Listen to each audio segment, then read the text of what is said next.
So I think there's three things that I've always been pretty interested in, and it's photography, process, and history. I think my artwork these days is finding a really beautiful overlap for all three of those things.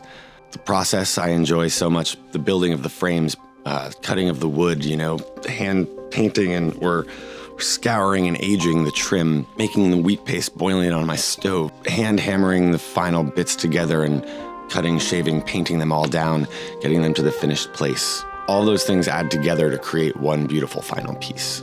Being able to dive into the history of a place, to be able to really see what was there, what people were doing, what they, from the candids to the posed photographs. There's no plastic, there's no television screens. There's just hard scrabble, real-made human things.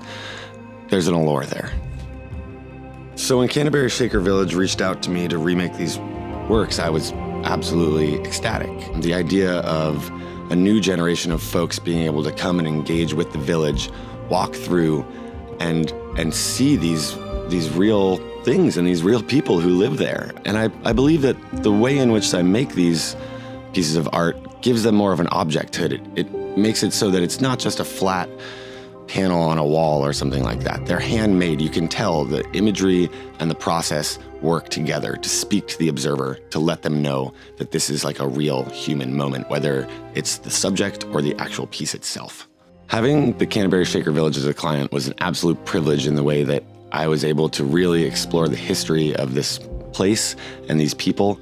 And I think that's one of my favorite things about this work that I'm able to do is the collaborations that I find and the history that I'm able to discover for each different client. I think places like the Canterbury Shaker Village that are literally exist to preserve these old histories. I can't think of an organization that speaks better to my own goals as well. And I think our collaboration works well because that's also in a way what I'm trying to do. And through my work, preserving these old moments and bringing them back and giving them appeal to a modern audience, the impact that can have on the observer is to give them a little bit of pause, because these days everyone is moving so quickly, so taken up by all of their technological thoughts and needs and digital versions of themselves. I believe that the work that I'm able to make, this old time and space, can help be a grounding factor for those of us in this day and age.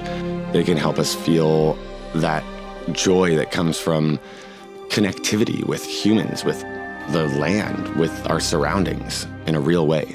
And if there's anything I can inspire in the world, I hope it's that.